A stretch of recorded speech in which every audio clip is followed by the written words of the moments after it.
Pour aider cette chaîne, partagez, likez, commentez, et puis peut-être, aidez-nous sur Tipeee. Aux côtés du Premier ministre islandais, Volodymyr Zelensky est venu présenter son plan de victoire. Le président ukrainien, qui assiste au sommet sur les pays nordiques, espère les convaincre de soutenir l'effort de guerre ukrainien face à l'avancée des troupes russes. Depuis le début du mois d'octobre, l'armée russe a conquis 478 km² de territoire, un record depuis mars 2022, mais Kiev l'affirme, les soldats ukrainiens résistent et auraient tué 800 soldats russes en une journée. For them, it's not people. So they push them. And a lot of Russians are killed each day. So last my connection with the general was today morning, and yesterday, for example, they lost only on the east direction. They lost 800 people been killed. So they don't think about it. We have to think. That's why it's not simple. Ce mardi, le Pentagone affirme que 10 000 soldats nord-coréens auraient été envoyés en Russie. Une situation qui inquiète l'OTAN et l'Union européenne qui craignent une escalade du conflit. Alors, autre paradoxe, les Allemands, on l'a vu, qui sont des soutiens indéfectibles d'Israël, sont aujourd'hui en train d'être de plus en plus prudents sur la question de l'Ukraine. Scholz, le chancelier, a dit qu'il était prêt à discuter avec Vladimir Poutine pour mettre un terme à la guerre, alors même que l'Allemagne est le deuxième donateur à Kiev après les États-Unis. Il a aussi eu cette réaction parce qu'il faut rappeler qu'il est en partie sous pression de son opinion publique et des nouveaux partis qui ont connu une progression majeure lors des dernières élections, notamment de l'Alternative für Deutschland, qui bien sûr est opposée à la guerre à Kiev. Et à l'occasion d'une réunion qui a vu bien sûr Biden, Macron, Keir Starmer, le Premier ministre britannique, et Olaf Scholz, les 4 grands dirigeants occidentaux ont décidé de bloquer pour l'instant toute perspective d'adhésion de l'Ukraine à l'OTAN, et ça c'est important. Et en même temps, ils ont appelé finalement de leur souhait une paix juste en Ukraine, ce qui semble ouvrir la porte à des possibles négociations. Face à cela, on voit bien sûr les pays voisins de la Russie, et notamment la Lituanie, par la voix de son ministre des Affaires étrangères et d'un haut responsable pour la sécurité, demander, plus exactement ne pas écarter quant à eux l'envoi de troupes. Alors ce sont des pays qui font moins de 3 millions d'habitants, oui. Qui n'ont aucune puissance militaire, mais qui, par des déclarations intempestives comme celle-ci, essaient probablement de dresser encore l'OTAN contre la Russie, en espérant ne pas être lâché et se retrouver seul face à Moscou, bien que Moscou ait toujours signifié qu'il n'avait aucune intention d'envahir aucun pays balte ni aucun pays de l'OTAN. La plus haute diplomate de Corée du Nord, arrivée ce mardi en Russie pour sa 2e visite dans le pays en 6 semaines. Choi Sun-hui est attendu mercredi au Kremlin. Cette visite intervient au lendemain de la confirmation par l'OTAN du déploiement de troupes nord-coréennes près du front ukrainien, afin de soutenir les forces russes dans la région de Koursk, occupée par l'armée ukrainienne. D'après les renseignements de Kiev, 3000 soldats de Pyongyang sont arrivés ces derniers jours sur le sol russe, et leur nombre pourrait bientôt atteindre 10 à 12 000 hommes. Déploiement non confirmé par Pyongyang et Moscou, qui clament tout de même que leur coopération militaire est conforme au droit international. De son côté, Kiev affirme que les troupes nord-coréennes pourraient combattre sur le front dès la fin de semaine. En réaction, la Corée du Sud a ouvert la porte à de possibles livraisons directes d'armes à l'Ukraine. Le président ukrainien Volodymyr Zelensky a déclaré mardi qu'il avait convenu avec le président de la Corée du Sud d'augmenter les contacts entre leurs pays à tous les niveaux, de prendre des mesures et d'élaborer une stratégie pour répondre à l'implication de la Corée du Nord dans la guerre de la Russie en Ukraine. Zelensky, lors d'un appel téléphonique avec le président Yoon Suk-yeol, publié sur X, a déclaré que les 2 dirigeants avaient également convenu de renforcer les échanges de renseignements et d'expertise. Dans le cadre de cet accord, l'Ukraine et la République de Corée échangeront bientôt des délégations pour coordonner les actions, a-t-il déclaré. Zelensky a indiqué qu'il avait partagé des données sur le déploiement de 3000 troupes nord-coréennes dans des terrains d'entraînement russes près de la zone de combat, leur présence devant augmenter à environ 12 000. Nous avons convenu de renforcer l'échange de renseignements et d'expertise, d'intensifier les contacts à tous les niveaux, en particulier aux niveaux les plus élevés, afin de développer une stratégie d'action et de prendre des contre-mesures pour faire face à cette escalade, ainsi que d'engager nos partenaires communs dans la coopération, a-t-il déclaré. Selon Zelensky, les mouvements de la Corée du Nord poussent la guerre dans une phase sans précédent. La conclusion est claire, cette guerre se mondialise, s'étendant au-delà des deux pays. A déclaré Zelensky sur X. Yoon a dit à Zelensky que si la Corée du Nord recevait de l'aide de la Russie et était capable d'acquérir de l'expérience et des connaissances militaires grâce à son implication dans la guerre, cela constituerait une grande menace pour la sécurité de la Corée du Sud. La Corée du Sud a déclaré qu'elle pourrait commencer à fournir des armes à l'Ukraine si des troupes nord-coréennes rejoignaient la guerre de la Russie. Le Pentagone a également déclaré lundi qu'il n'imposerait pas de nouvelles restrictions à l'utilisation des armes américaines par l'Ukraine si la Corée du Nord entrait en guerre. Alors, on va du côté de l'Allemagne qui, en tout cas, elle, pour le coup, met le frein sur ces attaques israéliennes.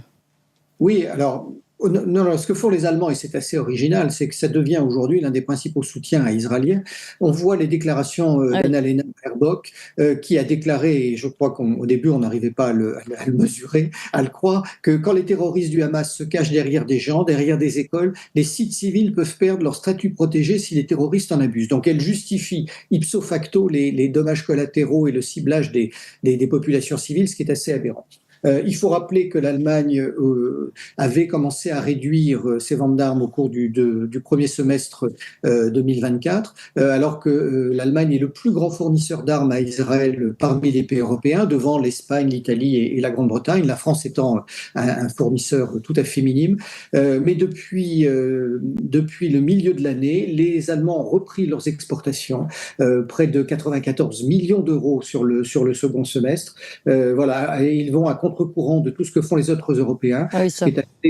Alors, c'est compréhensible en raison de la culpabilisation tout à fait justifiée de l'Allemagne sur ce qui s'est passé pendant la Seconde Guerre mondiale, mais c'est en même temps totalement contraire à la politique qui est aujourd'hui suivie par l'Union européenne. Et je rappelle aussi que le 17 octobre, on a observé une frégate allemande abattre un drone hostile au-dessus des forces israéliennes à Beyrouth. Donc, il y a même un engagement militaire au service quasiment au service de Tsahal de la part de Berlin. Alors, deuxièmement, mais ça, c'est très difficile à dire parce que le discours officiel aujourd'hui en France, notamment le discours de mes camarades intellectuels, est tellement pro-Zelensky, est tellement pro-ukrainien qu'on peut plus rien dire de nuancé. Mais la grande erreur des Ukrainiens, c'est la guerre du Donbass. C'est une immense erreur. Il y a quand même eu 15 000 morts. Poroshenko a levé une dizaine en 2014. Oui, bien après la révolution Maïdan, une dizaine de milices privées, dont le fameux bataillon Azov, qui est quand même un bataillon néo-nazi, et raciste jusqu'au bout des ongles, pour aller massacrer les russophones du Donbass, qui s'étaient révoltés, qui avaient déclaré qu'ils étaient des républiques séparatistes, souvenez-vous, à Louhansk. Moi, Zelensky n'est pas un type bien. Voilà, Poroshenko, il a combien de procès aujourd'hui? Il a 4 ou 5 procès. Lisez les Pandora Papers. Zelensky est un homme d'affaires véreux, faut quand même le dire. C'est ce que disent les Pandora Papers, j'y peux rien. Et certains observateurs, notamment quant à rentrer ou pas dans l'Union européenne. Voilà. La corruption fait partie des maux de l'Ukraine aujourd'hui qui l'empêchent peut-être aussi d'aller plus loin. Voilà. C'est d'abord et avant tout la corruption de ce pays et de ses dirigeants qui empêche de rentrer dans l'Union européenne. Bon, lisez les Pandora Papers, c'est pas moi qui le dis, il faut quand même s'informer de temps en temps. On peut pas faire que de la moraline à 3 francs la botte. Bon, l'Ukraine a été par ailleurs le pays le plus antisémite de toute l'histoire de l'humanité. Les pogroms en Ukraine, c'est là que ça commence. J'ai fait le discours d'honneur pour le 150e anniversaire de l'Alliance israélite universelle. J'ai rappelé, c'est le pogrom d'Odessa en 1903, mais c'est une abomination absolue. Voilà. Et donc, après, l'histoire mais même en 2006, le grand rabbin d'Ukraine demande aux Juifs de quitter les grandes villes parce qu'il y a des retours antisémites. Alors, Zelensky est juif, évidemment, et donc ça, c'est une... Mais néanmoins, on a affaire à une Ukraine qui est extrêmement corrompue et qui a commis l'immense erreur de déclencher cette guerre du Donbass.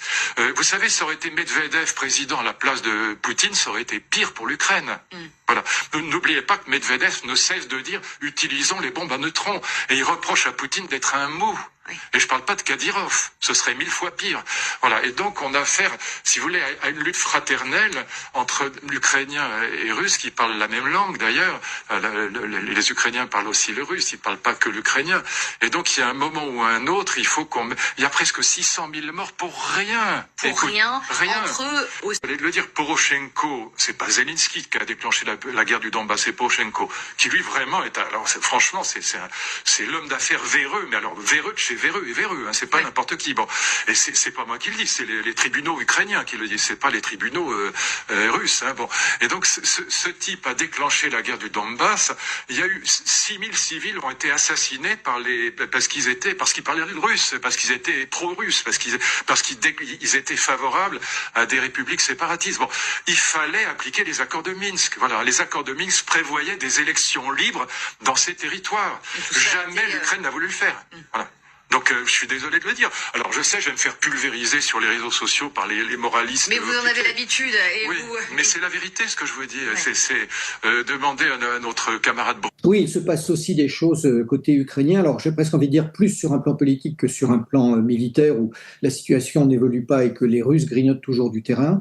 On voit un rapprochement entre Londres et Berlin auquel la France n'est pas associée, notamment parce que les deux pays ont décidé de se rapprocher dans le domaine de la défense pour lutter contre, entre guillemets, la menace russe. Ils vont coopérer dans le domaine, bien sûr, des véhicules blindés, des missiles, des drones. Et le constructeur allemand Rheinmetall, le numéro 1 de l'industrie allemande, va ouvrir une usine de production de canons d'artillerie en Grande-Bretagne. Voilà, et on voit derrière ça finalement que c'est la suite de l'écroulement de l'industrie allemande qui non seulement délocalise aux États-Unis et là est en train de s'installer en Grande-Bretagne.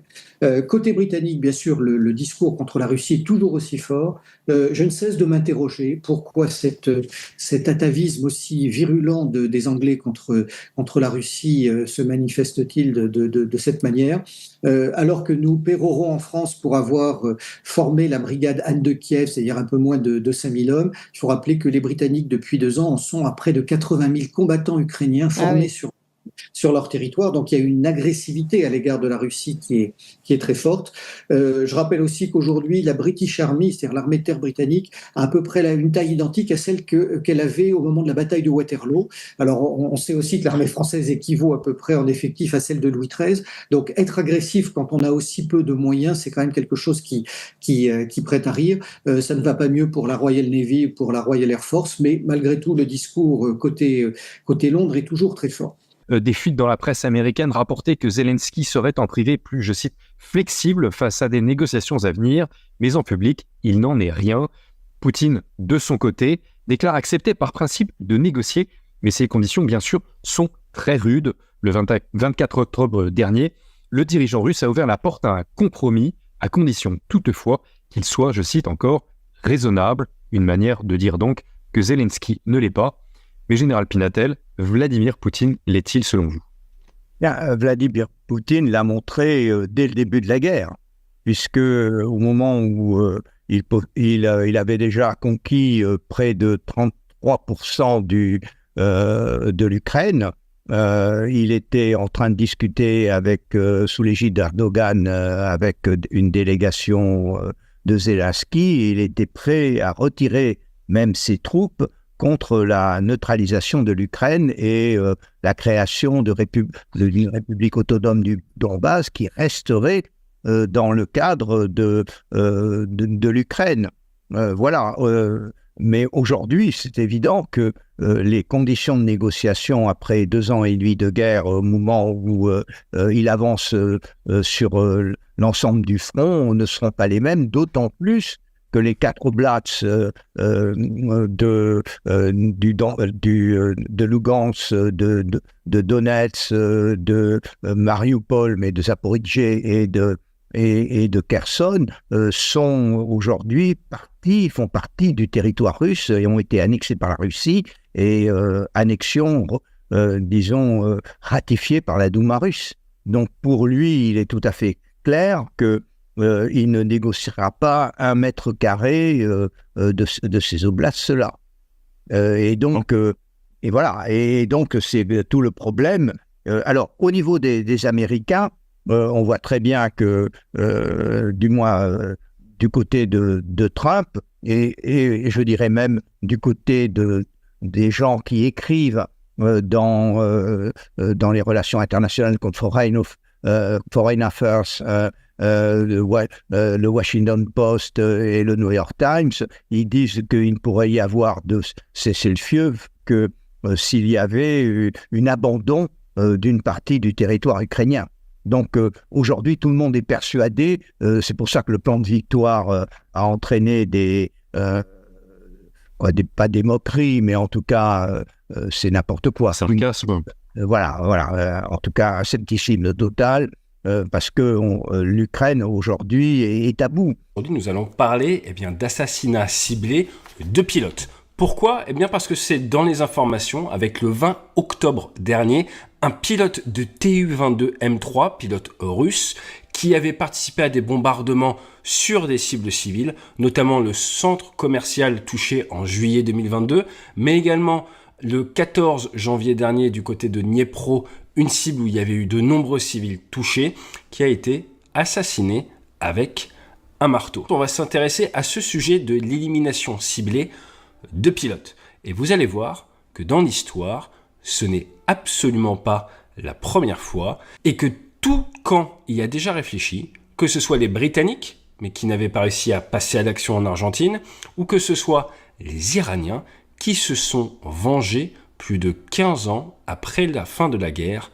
Iran-Irak. Rheinmetall, le géant de la défense allemand, a inauguré une usine militaire sur le sol ukrainien. Et le vice-président du Conseil de sécurité russe, Dmitry Medvedev, n'a pas tardé à riposter en promettant un feu d'artifice spectaculaire en réponse. Des mots forts, des images de destruction partagées sur Telegram. La Russie ne cache pas son intention de frapper, avec Rheinmetall comme cible directe. Pour en savoir plus sur cette montée des tensions, abonnez-vous pour ne rien manquer de nos prochaines analyses. Question du jour. Selon vous, cette initiative allemande est-elle une provocation ou un soutien stratégique à l'Ukraine ? Rheinmetall, leader de l'industrie de défense allemande, vient de franchir une étape inédite en lançant une usine militaire en Ukraine, marquant un tournant stratégique dans le soutien de Berlin à Kiev.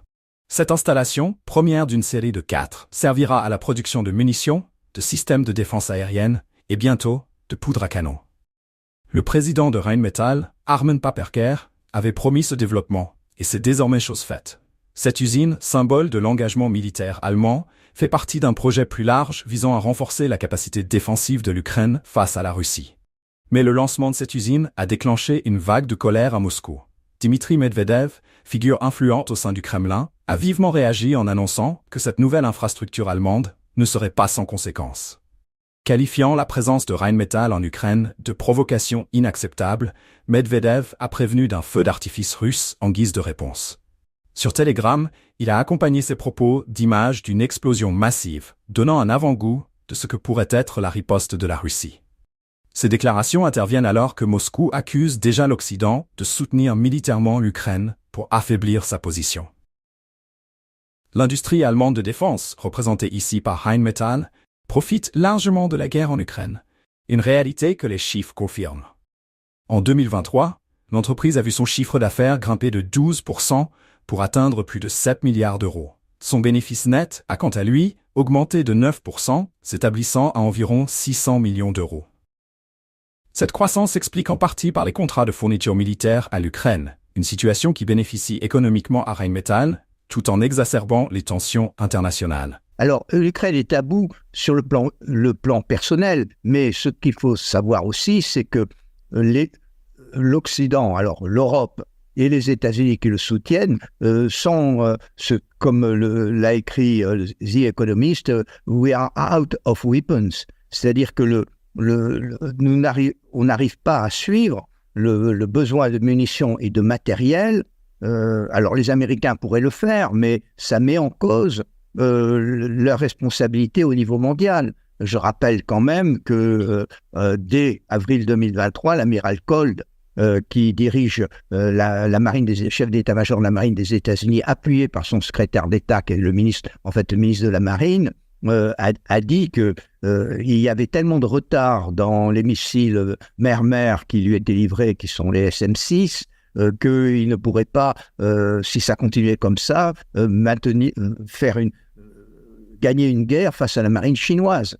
Donc actuellement, le soutien de l'Ukraine, on sait également que Raytheon, qui fournit les missiles Stinger et les missiles Javelin, a dit qu'aujourd'hui, pour la reconstitution simplement des stocks des États-Unis, il faudrait, au rythme de sa production actuelle, 5 et 13 ans. Oui, alors le plan de Zelensky qui a été présenté à tous les pays occidentaux, on en connaît les 3/4 parce qu'il y a quelques addendums secrets qui n'ont pas été rendus publics. C'est un plan qui n'est absolument pas réaliste puisqu'il demande l'adhésion à l'OTAN alors qu'on a dit il y a quelques minutes que les grands pays étaient très réticents à cela, qu'il veut aussi des armes longue portée pour pouvoir frapper la Russie, qu'il veut une forme de dissuasion non nucléaire dont on ne comprend pas nécessairement bien ce qu'elle veut dire.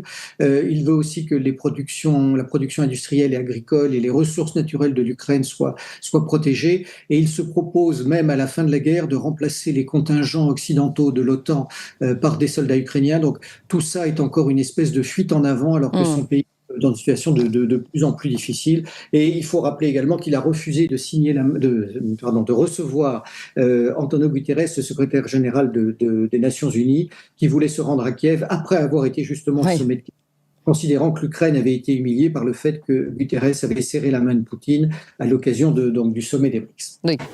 Le résultat de l'élection présidentielle américaine pèsera sur l'issue de la guerre en Ukraine et par extension sur la sécurité de l'Union européenne.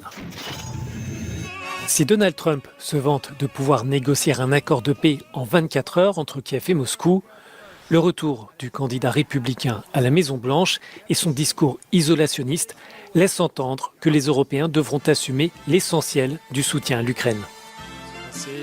Avec ces élections américaines. If Trump wins the election, he just might say to Ukraine, the last batch of support that you got, well, that was the last batch. And that would cause a great problem because Europe is not ready to take over. And it means that within 3, 4, 6 months, Ukraine could find itself without sufficient war material to prosecute a war. La vice-présidente des États-Unis affiche son soutien à l'Ukraine. Kamala Harris dit aussi vouloir préserver l'architecture de la sécurité européenne. Toutefois, même en cas de victoire de la candidate démocrate, les Européens devront probablement renforcer leurs capacités. I assume that even if Harris wins the elections, that she will say to the European allies, this is your problem in the end, and you will have to take over the burden of militarily supporting Ukraine. But I assume Harris will leave us time. She will do so gradually. Quelle que soit l'issue de l'élection américaine, l'Union européenne devrait maintenir son soutien à Kiev. En revanche, les 27 devront peut-être revoir leurs priorités et leurs stratégies. The question is, what is in the end our strategy? And the last European Council said, we will support Ukraine for as long as it takes, as intensely as it takes, until the liberation of all of its territory. But do our military and political leaders really believe that? If so, they should give a lot more arms and ammunition. But if actually they no longer believe that, then they should decide, what is then the second best option, or the least bad alternative, but an alternative that is feasible. Le scrutin américain sonne comme un signal d'alarme pour l'Union. Les Européens doivent se préparer à répondre à un ordre mondial en pleine mutation. Il semble que dans ce nouveau paysage géopolitique, les 27 devront davantage compter sur eux-mêmes. Le président russe Vladimir Poutine a lancé mardi un exercice massif des forces nucléaires du pays. Alors que les tensions avec l'Occident au sujet de l'Ukraine s'intensifient, une simulation de frappe de représailles avec des tirs de missiles balistiques dans la péninsule du Kamtchatka a été lancée. Selon le ministère, l'exercice avait pour but d'entraîner les forces stratégiques offensives à lancer une frappe en réponse à une frappe nucléaire de l'ennemi.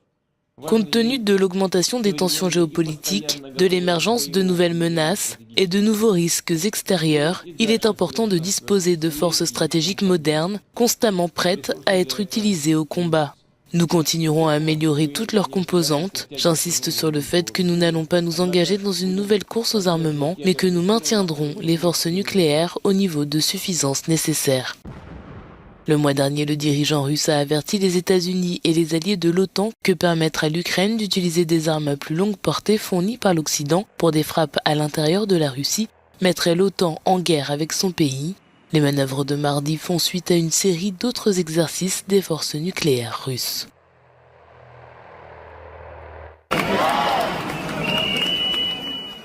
Des milliers de Géorgiens se sont rassemblés sur la place principale de Tbilissi pour assister au discours de la présidente Salomé Zourabichvili sur les résultats des élections législatives de samedi avec les représentants des partis d'opposition. Selon elle, la victoire du parti pro-russe au pouvoir, Rêve géorgien, est illégitime et l'élection a été volée aux électeurs géorgiens. Avec le nouveau système de représentation proportionnelle, le parti du Premier ministre sortant, Irakli Kobakidze, a conservé sa forte position et obtenu une majorité de sièges au Parlement avec 54% des voix selon la commission électorale. Les 4 partis d'opposition ont annoncé qu'ils ne reconnaissaient pas les résultats en raison de plusieurs signalements de fraude. Les élections de samedi ont été décrites comme cruciales pour l'avenir de la Géorgie, pour savoir si le pays continuera son adhésion à l'Union européenne ou s'orientera vers des liens plus étroits avec la Russie.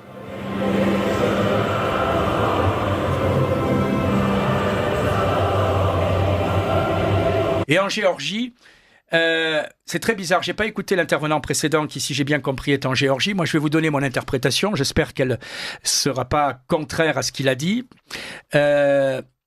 J'étais encore en Géorgie l'année dernière où j'ai été reçu avec une délégation du Parlement européen, à la fois par la présidente, qui aujourd'hui conteste les élections, et à la fois par le gouvernement. Je connais bien ce pays pour y être allé plusieurs dizaines de fois. Il n'y a aucun parti pro-russe. Aucun parti pro-russe. En réalité, n'oubliez jamais que les Géorgiens sont marqués par un traumatisme qui a été août 2008. Août 2008, qu'est-ce qui s'est passé ?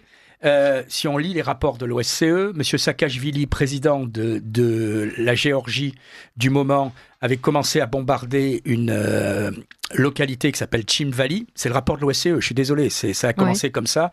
Et les Russes ont répondu comme ils savent le faire, c'est-à-dire en répondant radicalement et ont attaqué le pays et bien sûr ont gagné. Et les Géorgiens sont retrouvés tout seuls et ont perdu 20% de leur territoire. Que demandait la délégation européenne quand on est allé à Tbilissi ?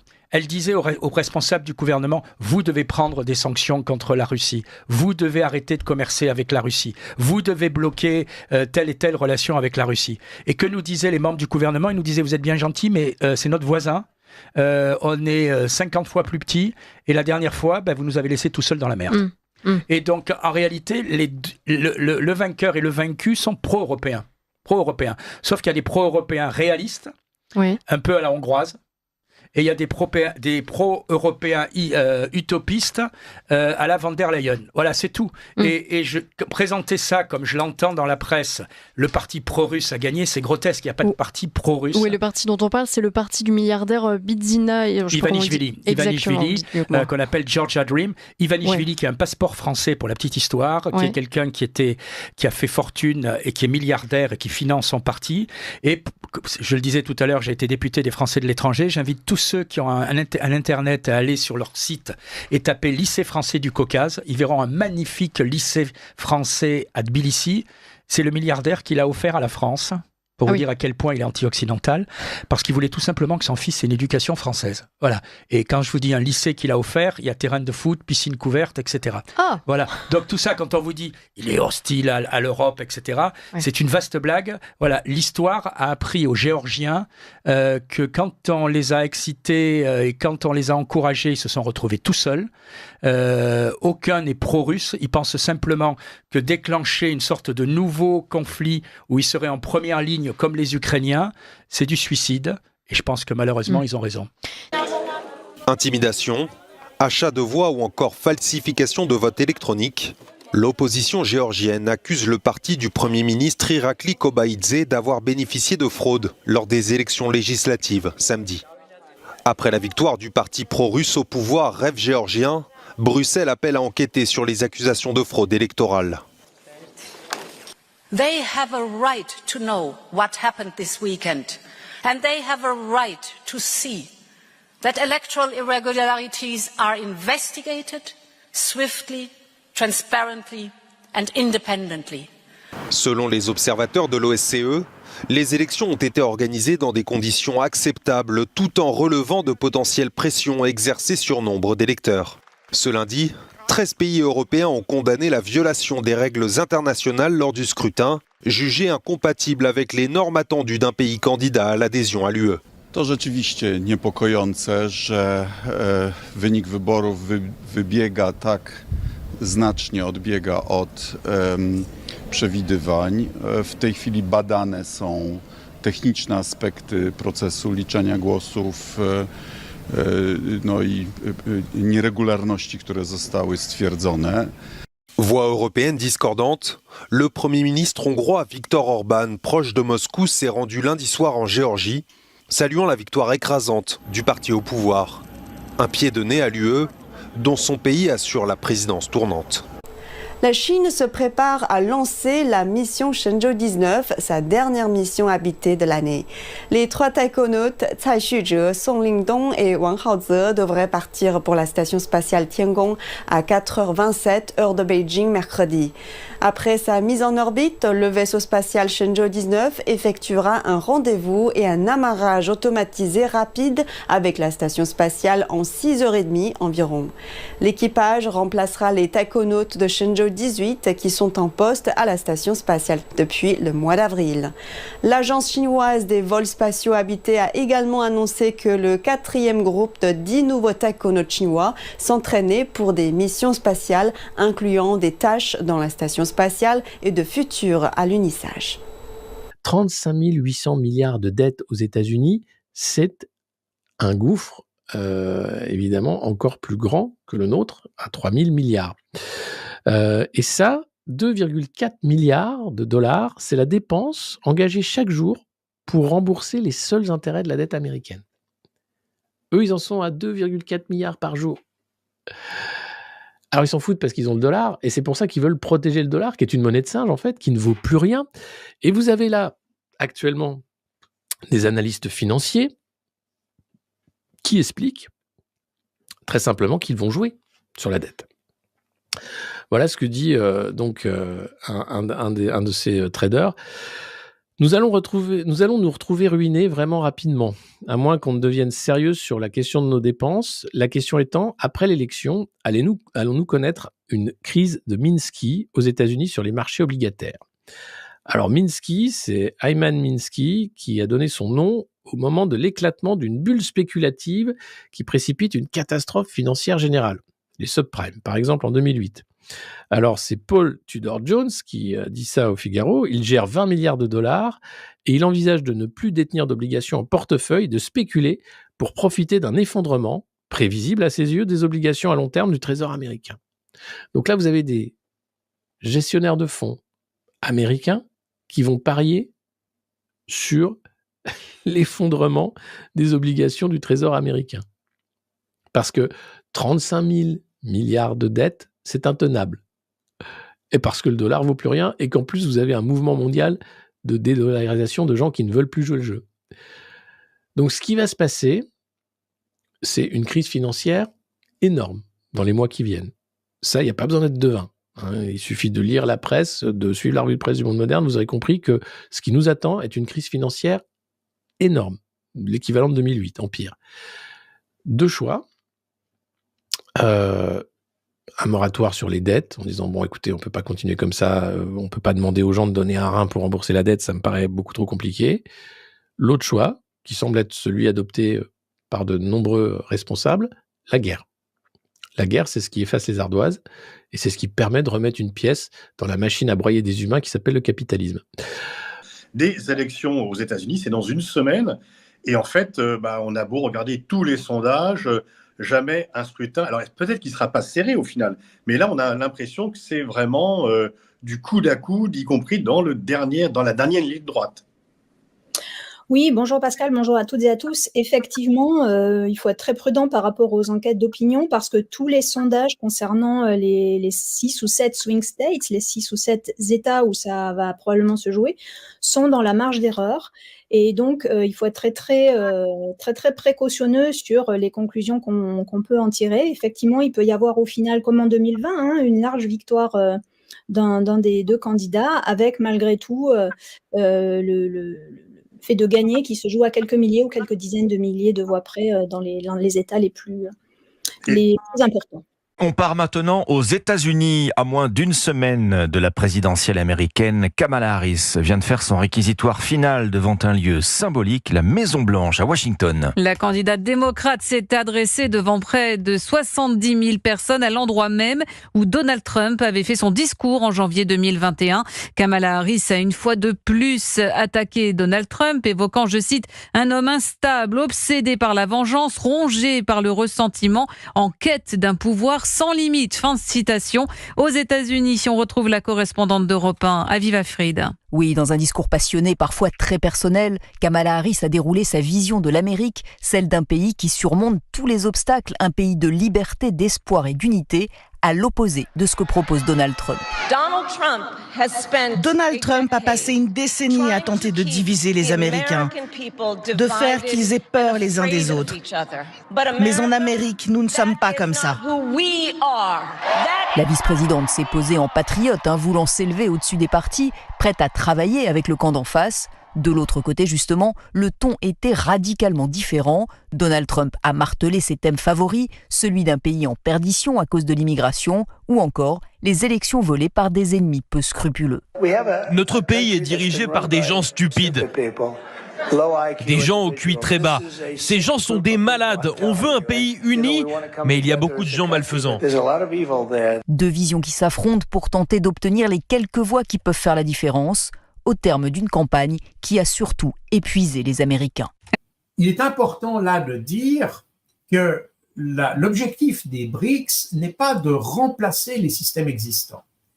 Et les BRICS n'ont jamais indiqué qu'ils cherchaient à détruire le système occidental, le système commercial qui a été mis en place par l'Occident, ni l'ONU. Donc il y a absolument aucune attaque contre la gouvernance de l'ONU, par exemple.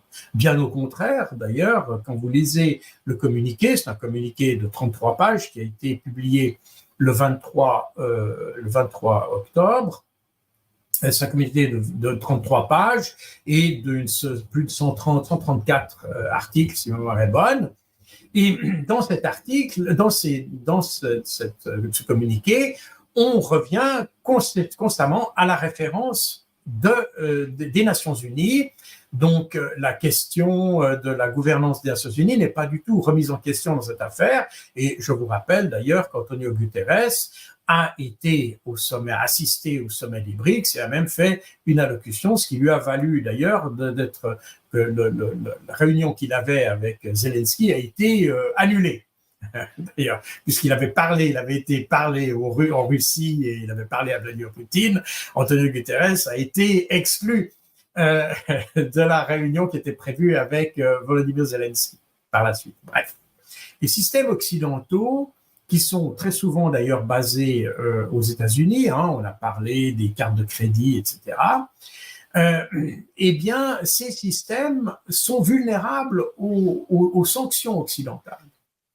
Et c'est peut-être pas un hasard si on a ces différentes initiatives destinées à faciliter les paiements ou créer des systèmes de paiement alternatifs qui se font maintenant, en ce moment, c'est-à-dire durant la guerre en Ukraine et durant la période où la Russie et la Chine d'ailleurs font l'objet toujours plus de sanctions de la part de l'Occident. Et puis que ça se fasse en Russie, parce que la Russie est évidemment un moteur de ces initiatives, puisque la Russie souffre, entre guillemets, des sanctions, même si ça lui a été bénéfique en fin de compte, mais en réalité, la Russie, évidemment, subit des sanctions, et l'idée, c'est d'avoir des instruments qui permettent d'échapper aux sanctions. L'Union européenne et les États-Unis s'accordent sur un point, s'assurer que la Chine ne dominera pas le marché des nouvelles technologies et des énergies vertes. Toutefois, leurs approches diffèrent. Washington prône le découplage, quand Bruxelles préfère l'atténuation des risques. L'élection présidentielle américaine pourrait-elle changer la donne ? So if Trump comes to power, we should expect more tariffs and sanctions, and also more pushing the allies towards decoupling. But I don't think that their scale would be significantly more than a Harris administration. I think there is a bipartisan consensus on how much of a big threat China is for the US. Au coude à coude, démocrates et républicains poursuivront tous deux la bataille technologique que se livrent les deux premières économies mondiales pour le contrôle des chaînes de production et les marchés. Seules leurs méthodes devraient différer. With Harris, again, we would see a continuation of what happened with Biden, which means more coordination, more exchange of information, more alignment of policy, which is both positive and negative. Positive in the sense of you have a very close ally that you can work with. Negative in the sense that we've seen a few episodes in which the US and Europe really struggled to align.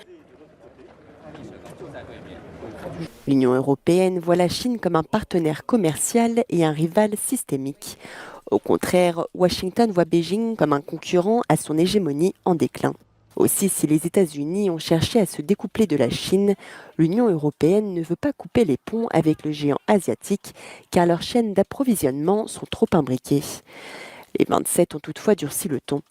Ils prévoient de mettre en place une surtaxe sur les véhicules électriques en provenance de Chine et ont lancé une enquête sur des subventions chinoises pour les fabricants de panneaux solaires.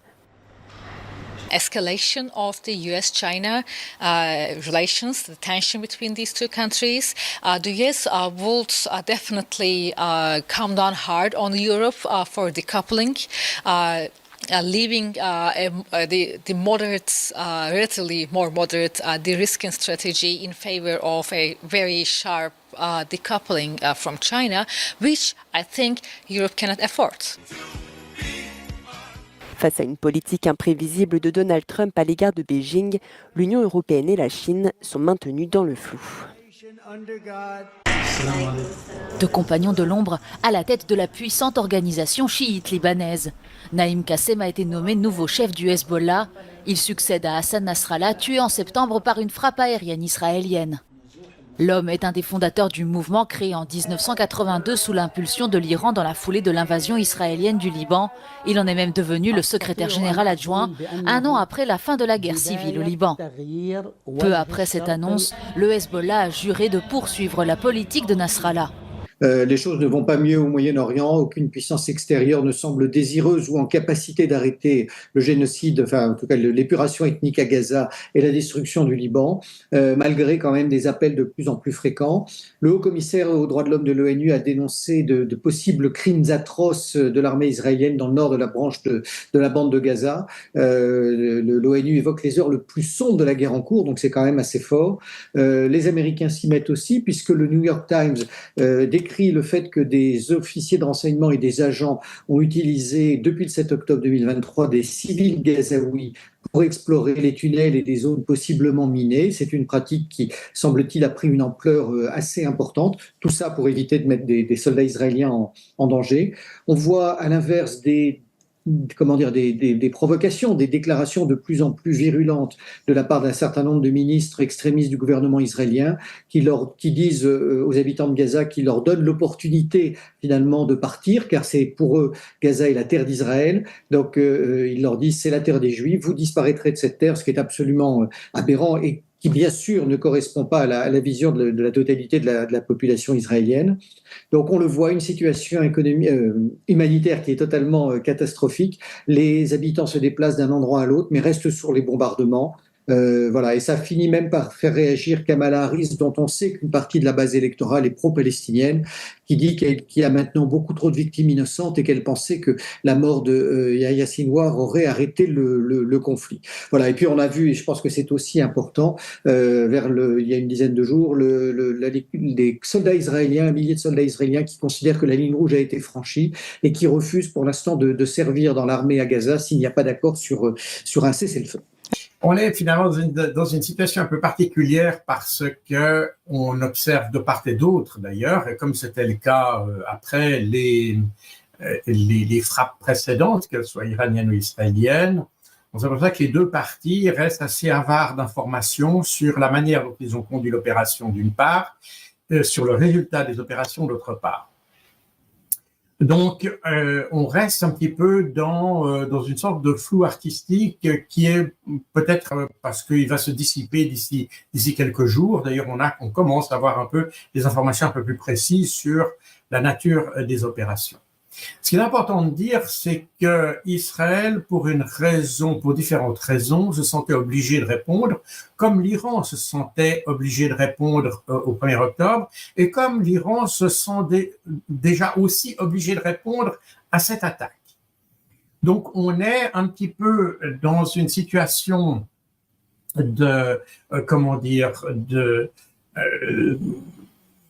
il faut pas perdre la face, si vous voulez, donc on se rend les coups un petit peu jusqu'à ce qu'un abandonne. Et le problème, c'est que chaque fois, on a tendance à vouloir un peu augmenter la dose. Et il arrivera un moment, et c'est d'ailleurs, je pense, la raison pour laquelle on a toujours plus de temps entre les frappes et la réponse à ces frappes, c'est que plus le temps passe, plus on cherche à trouver des réponses qui soient significatives, plus on s'approche du point où on pourrait basculer dans quelque chose de plus important. Ouais. Alors, les frappes Israël continuent également en Iran. Alors ça, c'est bien sûr l'événement important de ces derniers jours. Plusieurs frappes, plusieurs centaines de frappes israéliennes en Iran. Alors, plusieurs centaines de frappes, c'est-à-dire des tirs de missiles, ce qu'on appelle air-sol, donc tirés par des avions. On estime qu'il y a entre 100 et 150 appareils israéliens qui ont décollé de 3 bases israéliennes, qui ont survolé le territoire jordanien et qui ont tiré sur l'Iran depuis le territoire irakien. C'est-à-dire qu'aucune d'entre elles n'est entrée sur le sol iranien parce qu'ils se méfiaient énormément des défenses antiaériennes iraniennes. Il semble qu'un certain nombre de sites aient été atteints autour de Téhéran, bien sûr, dans le sud-ouest du pays également, et ainsi qu'autour des villes d'Ispahan et de Mashhad. Mais on a du mal à évaluer aujourd'hui l'importance des frappes. Il semblerait que les Israéliens, sous pression américaine, aient fait le strict minimum et que même dans certains cas, ils aient prévenu les Iraniens de leurs frappes. C'est la première fois, en tout cas, sur ce conflit du Moyen-Orient, qu'on a le sentiment que peut-être la montée aux extrêmes semble arrêter. Alors, les Américains ont aussi affirmé haut et fort qu'ils n'avaient pas été impliqués dans l'opération. Et ils avaient, il faut rappeler, exhorté Israël à limiter les frappes en riposte pour ne pas déclencher un engrenage, et notamment en leur demandant, si ce n'est en leur interdisant, de toucher les installations nucléaires et les installations pétrolières. Voilà. Et on se demande d'ailleurs si la fuite d'informations qui a eu lieu sur le canal Telegram de renseignements provenant de l'agence américaine de renseignement spatial n'a pas été elle-même encouragée par les Américains pour faire pression sur Israël. Les Américains voudraient que ça s'arrête. On demande maintenant à l'Iran de s'arrêter. Keir Starmer, le Premier ministre britannique, a demandé à l'Iran de ne pas répondre. Et on s'aperçoit d'ailleurs que dans la grande partie des cas, et c'est pour à peu près toutes les situations, on ne demande pas à Israël d'arrêter, on demande aux autres d'arrêter. Ça peut signifier d'ailleurs que le fait qu'on ne demande pas à Israël de s'arrêter, c'est tout simplement parce qu'on sait qu'Israël est un acteur irrationnel et qu'on se rend compte que les autres sont plus rationnels et sont plus, réceptifs à l'idée de s'arrêter à un moment donné.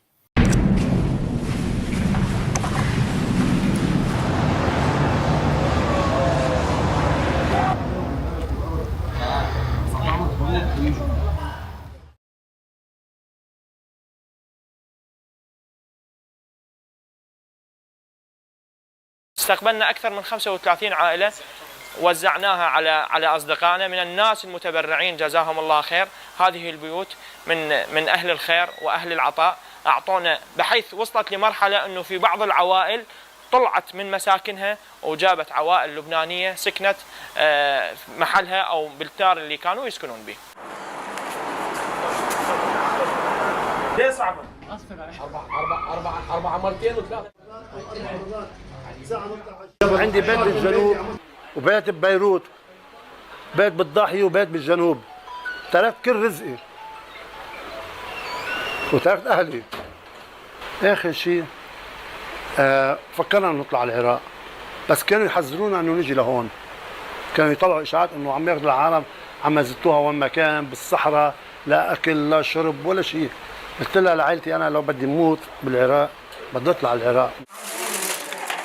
رغم اني انا قاعده يعني ببيت ومرتاحه وما حدا مقصر منها، بس بشتاق لبيتي بشتاق لبلدي بشتاق لجيراني لعائلتي كلها اللي بلبنان مرتاحة بس بيضل يفكر الواحد إنه هونيك يعني بيتي الحقيقي. Alors, ça ne va pas mieux au Liban. Il faut reconnaître que le conflit entre Israël et le Hezbollah se poursuit, que les frappes se multiplient. Plus d'1 million de déplacés, probablement 1,5 million de déplacés intérieurs au Liban, plusieurs milliers de morts. Les Américains, là aussi, ont donné un petit peu de la voix, mais tout ça reste très symbolique. Ils ont fait savoir qu'ils étaient opposés au bombardement de Beyrouth. Et par la voix du porte-parole du département d'État. Les représentants de la FINUL, c'est-à-dire les États membres, les ministres de la Défense des États membres de la FINUL qui ont envoyé donc depuis de longues années des troupes pour s'interposer entre le sud Liban et Israël ont réaffirmé que leurs forces tiendraient leur position. Ils ont également condamné assez fermement les tirs israéliens contre des positions de la FINUL et ont demandé l'application donc l'application intégrale de la résolution 1701 du Conseil des Nations Unies justement sur le rôle de la force d'interposition. Et là encore une fois, Joseph Borrell, le haut représentant à la politique étrangère de l'Union européenne, a lui aussi très fermement condamné la politique israélienne. Donc on voit ce paradoxe, finalement, les choses s'accélèrent dans la condamnation à Israël, mais finalement, rien ne bouge. Jean-Yves Le Drian, l'envoyé personnel d'Emmanuel Macron à Beyrouth, a déclaré à l'AFP, à cette occasion, je le cite, « Le Liban est en danger de mort et de dislocation ». Il a raison ? Oui. Le Liban est aujourd'hui en danger de dislocation. Il reste plus. Vous savez, le Liban, ça fait 42 ans que c'est l'otage du Hezbollah, qui a en fait une armée à lui, qui a remplacé l'État libanais pour la fourniture, par exemple, d'énergie ou de services sociaux. Donc le Liban est en danger de mort, c'est évident. Et c'est pour ça que cette conférence hier était à la fois utile au sens où de l'argent a été trouvé pour aider tout de suite l'humanitaire, avec la question d'ailleurs de savoir qui va le recevoir cet argent et comment il va être distribué, parce que là, effectivement, il n'y a plus d'État. Il y a des groupes, des milices, des choses de ce genre, mais c'est une vraie question. Comment distribuer cet argent de façon efficace en absence d'État ? 800 millions a annoncé le chef de la diplomatie française, Jean-Noël Barrot. Bon, c'est bien d'avoir trouvé de l'argent pour des causes humanitaires immédiates, mais la question qui reste ouverte, c'est comment reconstruire ce pays ? Et c'est là, il me semble que c'est un peu court. C'est le sujet de fond et on voit bien que personne n'a de solution. Et c'est pas un sommet d'une demi-journée qui peut arriver à régler ce problème. Or, pourtant, il est fondamentalement là, à la fin de cette guerre entre Israël et le Hezbollah. Il faudra bien que l'État libanais renaisse. Est-ce qu'il se renaîtra sur les bases françaises du partage confessionnel du pouvoir ? À mon avis, c'est une très mauvaise idée. Il faudrait que...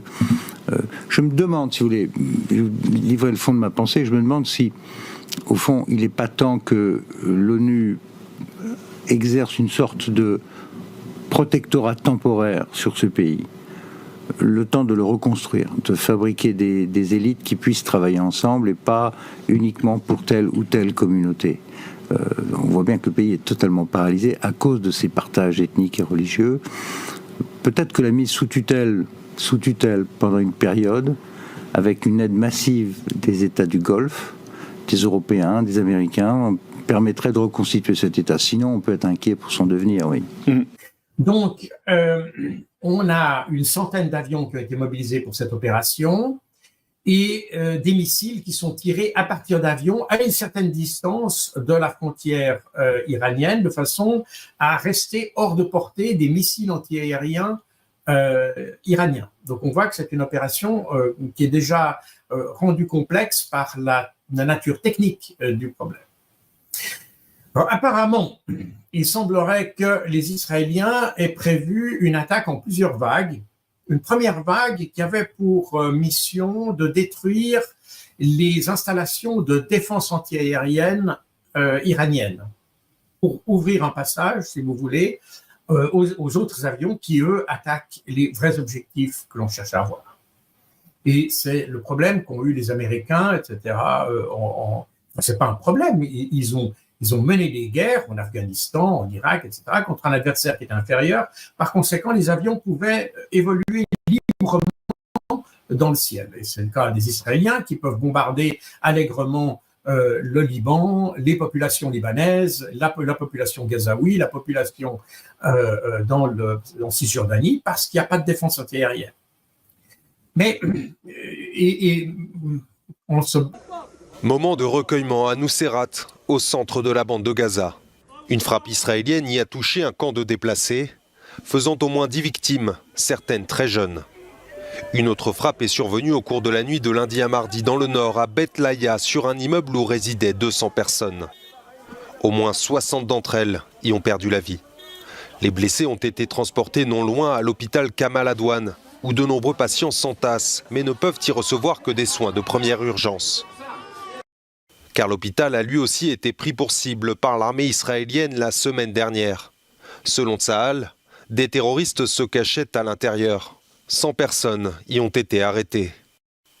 Alors que la bande de Gaza est soumise à la pire crise humanitaire de son histoire, les élus israéliens ont adopté lundi 2 textes visant à interdire les activités de l'UNRWA, l'agence de l'ONU pour les réfugiés palestiniens. Un objectif poursuivi de longue date, vivement condamné à l'international. En ouvrant les hostilités contre l'Iran, Israël se trouve un ennemi de nature différente. Un peu d'ailleurs le même problème qu'ont les Occidentaux avec la Russie aujourd'hui en Ukraine. Ils n'arrivent pas à donner à l'Ukraine des éléments de défense aérienne parce qu'ils n'ont jamais eu ce problème-là à résoudre par le passé. Et c'est un peu la même chose qui se passe actuellement avec Israël et l'Iran. Comme ils n'ont jamais eu affaire à un adversaire qui avait une forte défense aérienne, eh bien, Israël n'est pas armé pour détruire les défenses antiaériennes adverses. Voilà. Et par conséquent, ce qu'on appelle le CEAD, de nouveau la destruction de la défense aérienne adverse, est une discipline militaire en soi. Les Américains ont tous les instruments pour ça parce qu'ils avaient l'expérience durant la guerre du Vietnam. D'ailleurs, c'est là où le concept est apparu, parce que les Nord-Vietnamiens avaient des systèmes de défense aérienne fournis par les Soviétiques qui étaient particulièrement performants, et donc les Américains ont dû commencer à mettre en place des tactiques, si vous voulez, tactiques aériennes pour lutter contre la défense antiaérienne. Vous avez un avion qui s'avance jusqu'au point d'être détecté par un radar antiaérien adverse. Alors, la portée des radars est généralement supérieure à celle des missiles. Donc, on reste dans si vous voulez, dans l'axe l'axe de détection des radars, sans entrer dans la limite de portée des missiles. Et puis, une fois que le radar s'est verrouillé sur la cible, eh bien, on arrive à détecter le radar, et puis un autre avion verrouille un missile anti-radar sur le radar qui a verrouillé sur sa cible. C'est un peu complexe, mais c'est évidemment très simplifié. Mais pour ça, il faut effectivement s'approcher assez près, c'est une opération assez délicate, s'approcher assez près des défenses antiaériennes et avoir des armes qui puissent se verrouiller sur les radars antiaériens adverses. Or, les Israéliens n'ont pas vraiment cette technologie et leurs missiles et les missiles qu'ils utilisent attaquent des coordonnées GPS en réalité et non pas des sources de radiation. Et par conséquent, les Israéliens sont pas capables de faire une véritable opération il y a effectivement certaines stations de défense aérienne qui ont pu être détruites par Israël, mais pas toutes. Et de loin pas d'ailleurs. Et c'est probablement ce qui a fait que l'opération israélienne a apparemment dû être avortée. C'est-à-dire que, comme je vous l'ai dit, il était prévu d'avoir plusieurs phases. Et à l'issue de la première phase, les Israéliens semblent s'être aperçus que la défense aérienne iranienne était trop forte et qu'ils ne parviendraient pas à neutraliser cette défense aérienne et s'approcher suffisamment près pour pouvoir envoyer leurs missiles sur les objectifs désignés. Et que leurs missiles eux-mêmes, d'ailleurs, ne seraient pas protégés par la défense. Par conséquent, il y a seulement qu'un certain nombre de missiles qui ont pu être envoyés sur leur objectif. dont certains ont probablement touché, mais il semble que la défense antiaérienne iranienne était particulièrement efficace et que seulement une fraction des missiles israéliens ait atteint leur cible.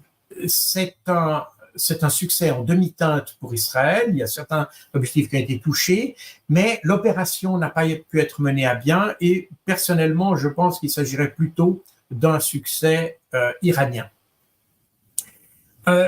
Et ça montre une fois de plus que les Israéliens sont assez mal préparés pour les guerres qu'ils provoquent. C'est-à-dire qu'ils sont capables de provoquer des guerres contre des groupes relativement faiblement armés. Alors ils arrivent, alors là ils sont très très forts pour détruire des populations civiles, mais dès qu'il s'agit d'attaquer un adversaire qui est plus robuste, eh bien là, et on le voit d'ailleurs au sud Liban, les Israéliens se cassent les dents et ils sont en train de se casser les dents de la belle manière au sud Liban, comme ils se sont cassés les dents à Gaza d'ailleurs. Et en fait, les Israéliens sont pris dans une boucle d'erreurs qui sont des erreurs intellectuelles en réalité. C'est-à-dire, c'est l'incapacité de comprendre qu'un adversaire a la capacité de répondre et la capacité de répondre efficacement à vos frappes. Et là, on a, dans la dernière opération israélienne, eh bien, il semble qu'on ait exactement ce phénomène-là qui soit produit, et c'est la raison pour laquelle les Israéliens ont dû avorter leur opération. Et c'est pour ça que je vois personnellement un succès de l'Iran dans cette affaire. Même s'il y a certainement des objectifs qui ont été touchés, probablement que l'Iran a souffert de ces frappes d'une manière ou d'une autre. Et stratégiquement, eh bien, Israël s'est mis dans la position maintenant en donnant à l'Iran une possibilité de riposter, sans avoir eu le succès requis, et son partenaire stratégique, qui sont les Américains, eh bien, se trouve dans une situation stratégique aujourd'hui encore plus défavorable qu'avant. Par conséquent, cette opération a en fait au bilan péjoré la situation à la fois des États-Unis et d'Israël dans la région. Alors on verra ce que ça donne, mais je pense que on est dans ce schéma d'autodestruction d'Israël que j'ai déjà annoncé à plusieurs reprises, qui est dû à strictement un mauvais calcul d'Israël. Bonjour Dimitri, bonjour à tous. Le président Macron est au Maroc pour sceller les retrouvailles avec le royaume. Hein. Oui, alors les retrouvailles, c'est désormais notre spécialité, une de nos originalités. Il n'y a plus d'ampoule à baïonnette, il reste le sucre en morceaux et les retrouvailles, ce must de la diplomatie macronienne. On se brouille et puis on se réconcilie, comme avec Volodymyr Zelensky, longtemps méprisé et désormais embrassé comme un frère. Parfois on recommence plusieurs fois, comme avec l'Italie du jamais vu. Et puis il y a une variante, on s'aime et puis on se brouille. Comme avec l'Australie, le Congo, le Liban, les 3 pays du Sahel, avec Donald Trump, Vladimir Poutine, le pape, etc., etc. Avec le Maroc, l'amitié remonte à François Ier. La querelle a 10 ans. Elle a commencé avec des embrouilles entre services de renseignement. Elle s'est nourrie d'un bel aveuglement stratégique. Alors, il y a 10 ans, c'était sous François Hollande. Hein. Oui, comme Nicolas Sarkozy avait une relation privilégiée avec la famille royale, François Hollande a tenté de faire le contraire, c'est-à-dire d'en faire autant, mais avec l'Algérie, le voisin, le rival, pour ne pas dire l'ennemi. Il avait fait son stage ENA à l'ambassade à Alger. L'échec éclatant du socialisme algérien lui rappelait sa jeunesse, Abdelaziz Bouteflika aussi, qu'il a accueilli comme un fils prodigue. Le président français s'imaginait déjà cicatrisant les blessures de l'histoire, prix Nobel de la paix. Bouteflika l'a laissé rêver et puis Bouteflika lui-même a perdu pied avec son AVC. Évidemment, Emmanuel Macron s'est obstiné à réussir ce que François Hollande avait raté. Avant de se résigner à l'évidence, la haine anti-française, c'est le ciment du régime algérien, comme le ressentiment à l'égard du cousin marocain. Proclamer que la France a commis un crime contre l'humanité en Algérie, c'était énorme, mais ça ne suffisait pas. Il faudrait expier, se prosterner, payer tout de suite, et beaucoup, et ce ne sera jamais assez.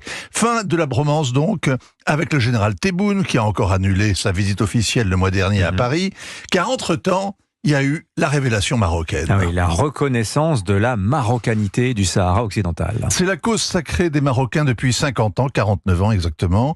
Leur ligne rouge, la priorité stratégique. Donald Trump a reconnu que ces arpents de désert étaient depuis des siècles sous l'autorité du sultan. En échange, le Maroc a noué des relations diplomatiques avec Israël. L'Amérique s'étant ralliée, les Marocains attendaient que les Européens en fassent autant. En vain. Alors ils ont choisi la méthode brutale, comme Trump. L'Espagne, l'autre ancienne puissance coloniale, s'est laissée convaincre après avoir vu une marée humaine déferler sur son enclave de Ceuta. La France a mis 4 ans à en faire autant. Alors Emmanuel Macron est d'ailleurs très bien accueilli. Il est arrivé en grand équipage, toute une cour avec les principaux ministres, plus d'une centaine d'invités. Au pied de la passerelle, le roi l'attendait juste avec sa famille et sa canne. Il a une sciatique, il a supporté stoïque le lourd protocole pendant 3 quarts d'heure avant de monter dans la vieille Mercedes de cérémonie léguée comme tout le royaume par son père. Cela suffit à démontrer sa bonne volonté. Les Marocains compatissent. Place maintenant au contrat pour rattraper le temps perdu et le terrain gagné par les Israéliens, les Espagnols, etc. Emmanuel Macron tutoie le souverain, comme s'ils étaient amis dans la vraie vie, ce que Nicolas Sarkozy, Jacques Chirac ou François Ier n'auraient jamais osé faire. Reste à espérer que l'affichage de cette familiarité ne soit pas la seule priorité du voyage, que la France fasse valoir elle aussi ses lignes rouges et qu'il y ait des avancées réelles dans la lutte contre l'immigration clandestine, le terrorisme islamique et le narcotrafic. J'ai été stupéfait d'apprendre que la délégation présidentielle d'Emmanuel Macron pour son déplacement au Maroc comportait 122 invités du tout Paris, allant de Bernard-Henri Lévy à Jack Lang, Jacques Attali, Teddy Riner et quantité d'autres. Tout cela payé par le contribuable, 2 Airbus A330, un Falcon. Au moment où on demande des sacrifices aux Français, au moment où la consultation du médecin est moins remboursée par la sécurité sociale, où la taxe sur l'électricité explose, où les retraites ne sont pas indexées sur l'inflation, Emmanuel Macron, tel le roi Soleil, trimballe 122 personnalités du tout Paris aux frais du contribuable. C'est indécent. Alors oui, il fallait renouer avec le Maroc avec une visite officielle, mais il n'y avait pas besoin de 122 invités. Que chacun paye sa place quand il est invité dans un voyage présidentiel. Cela fera des économies. Et qu'il prenne des avions de ligne réguliers. Cela fera du bien à la France. Le tribunal de Bruxelles a rendu mardi son jugement dans un des plus gros dossiers de trafic de drogue instruit en Belgique.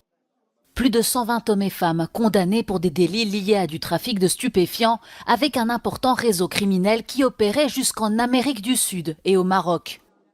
Les criminels ont été démasqués grâce à un piratage du service téléphonique Sky ECC par la police qui a intercepté leurs messages pendant 2 ans. L'affaire a mis en lumière l'ampleur du trafic de drogue en Belgique, le port d'Anvers étant l'une des principales portes d'entrée européennes pour le trafic de cocaïne. Ja, heel zware straffen. Men heeft hier duidelijk een voorbeeld willen geven, denk ik. Ik denk dat dat heel duidelijk is. De vraag is natuurlijk of dat zoden aan de dijk brengt. Ik denk niet dat we momenteel kunnen zeggen dat het cocaïneprobleem in Antwerpen of in Brussel of waar dan ook in Vlaanderen opgelost is. Les accusés appartiendraient à plusieurs gangs de trafiquants de drogue qui importeraient à grande échelle du cannabis et de la cocaïne en Europe. Les principaux membres des gangs ont été condamnés à des peines allant de 7 à 17 ans de prison, tandis que d'autres prévenus ont été condamnés à des peines allant de 14 mois à 15 ans. En plus du trafic de drogue, les prévenus ont été punis pour leur implication dans des actes de violence, d'extorsion et d'enlèvement. Constructeur automobile Volkswagen prévoit donc des dizaines de milliers de suppressions d'emplois en Allemagne, mais aussi des fermetures d'usines. Bref, c'est un plan spectaculaire qui a été évoqué hier. Oui, pour la première fois dans ses 87 ans d'histoire, le groupe va fermer des usines en Allemagne. Il envisage de fermer 3 sites de production avec suppression de dizaines de milliers d'emplois, remise en cause de l'emploi à vie. C'était une garantie qui avait été accordée aux salariés il y a 30 ans. Et baisse des salaires de 10%. C'est vraiment un choc en Allemagne. Vous savez où Volkswagen, c'est le cœur de l'Allemagne industrielle. Ça suscite un concert de protestation chez les syndicats d'abord, qui co-gèrent l'entreprise, et même chez les politiques, puisque la région de Basse-Saxe est actionnaire du constructeur à 20%. Volkswagen en Allemagne, c'est la tour Eiffel. Qu'est-ce qui explique ces mesures drastiques? Comment Volkswagen en est arrivé là? Il y a un chiffre, Thomas, qu'il faut retenir, tout simple. L'année dernière, le géant allemand a produit un peu plus de 9 millions de véhicules avec 700 000 personnes dans le monde. L'année dernière, toujours, Toyota, le japonais, 9 millions de véhicules aussi, 375 000 personnes dans le monde, presque 2 fois moins que Volkswagen. Donc voilà le gros problème, hein, c'est le problème de cette firme presque séculaire. Ses coûts de production sont trop élevés, elle n'est plus compétitive. Sauf que l'Allemagne a toujours été plus chère, ses voitures aussi, elles ont toujours été plus chères, et elles se sont toujours bien vendues quand même. C'était la qualité, on investissait, on y allait, on était fiers. C'est vrai, ça n'est plus le cas. Parce que le constructeur a dû investir des dizaines de milliards dans des nouveaux modèles électriques qui ne se vendent pas ou qui se vendent mal, parce que l'Eldorado chinois a perdu de son éclat. Pendant longtemps, le groupe y a fait la moitié de ses profits, avec Audi et Porsche en particulier. Les ventes de Porsche, depuis le début 2024, ont chuté de 30% en Chine. Et puis, bien sûr, parce que la concurrence chinoise, justement, lui taille des croupières. Ça veut dire que Volkswagen n'a pas su réagir. Oui, c'est le dernier problème. Le groupe est devenu un dinosaure, impossible à réformer. Alors, à cause du consensus social, toute décision est très longue à prendre, le poids des syndicats, des politiques, en fait, la bureaucratie a tout paralysé. Renault, par exemple, notre Renault a dû renoncer à développer un projet commun avec Volkswagen parce que c'était trop lent. C'est d'ailleurs le problème de toute l'Allemagne industrielle. Volkswagen, c'est un concentré des difficultés du pays. Ça veut dire que c'est toute l'industrie allemande qui va mal ? Oui, pour l'auto, la cata va bien au-delà de Volkswagen. Mercedes, même difficulté. BM, bon, c'est un peu mieux, mais l'autre secteur historique, c'est la chimie. Cata également, prise en étau entre un prix de l'énergie qui a fortement augmenté et puis des réglementations environnementales de plus en plus serrées. Du coup, ça délocalise massivement en Chine et aux États-Unis. C'est toute l'Allemagne qui connaît cette crise de compétitivité. Pour la première fois, on parle aussi en Allemagne de désindustrialisation. Merci beaucoup François Langlais. Chacun a des souvenirs. Le 24 octobre 2022, j'étais dans le train, je m'en souviendrai toute ma vie, et je reçois un coup de fil d'un journaliste du Monde qui me dit « Vous avez 2 enquêtes préliminaires du Junalco, c'est-à-dire le parquet de Paris chargé de la lutte contre la criminalité organisée, excusez du peu, 2 enquêtes contre vous avec monsieur Yves Pozzoli-Borgo, puisque vous êtes soupçonné de corruption, trafic d'influence, fraude fiscale, blanchiment, etc. Et ces enquêtes sont ouvertes depuis 1 an. » Et pendant 3 ans, j'ai entendu ça répéter à la télé. Pendant 2 ans, les 2 premières années, j'ai dit non mais qu'est-ce que c'est que ce truc ? J'ai jamais vu un policier, j'ai jamais vu un magistrat. J'ai fini par en voir un en juillet 2023. J'ai appris que j'étais accusé principalement d'avoir des opinions qui n'étaient pas conformes à ce qu'il fallait que normalement un politique ait, mais surtout ne riez pas parce que c'est totalement loufoque. J'étais censé avoir créé une auto-école à Ponto Combo pour blanchir de l'argent, puisqu'il y a un imbécile qui a demandé un numéro SIRET prenant une pièce d'identité qui est sur un site ukrainien des ennemis de l'Ukraine et a créé une auto-école à Ponto Combo et immédiatement a fait un signalement. Donc j'ai passé quand même 5 heures en compagnie des policiers qui faisaient leur boulot, mais qui, comme ils étaient des gens sérieux, qui se demandaient pourquoi j'aurais monté une auto-école à Ponto Combo. Et pourquoi je dis que c'est une bonne nouvelle ? Parce que cette semaine, il y a enfin une dépêche de l'AFP, j'ai appris que tout ça a été classé. Tout ça a été classé et j'essaie de vous retrouver. On vous a même pas appelé, vous l'avez appris par une dépêche de l'AFP. Oui, puisque les 2 enquêtes ouvertes pour chercher à établir les responsabilités sont classées. Les investigations menées n'ont pas permis de caractériser les infractions au départ soupçonnées. Les enquêtes ont été dès lors classées, l'une pour absence d'infraction, l'autre pour infraction insuffisamment caractérisée. C'est-à-dire que effectivement, c'est pas parce qu'on dit quelque chose qui n'est pas dans l'opinion publique majoritaire qu'on est forcément coupable.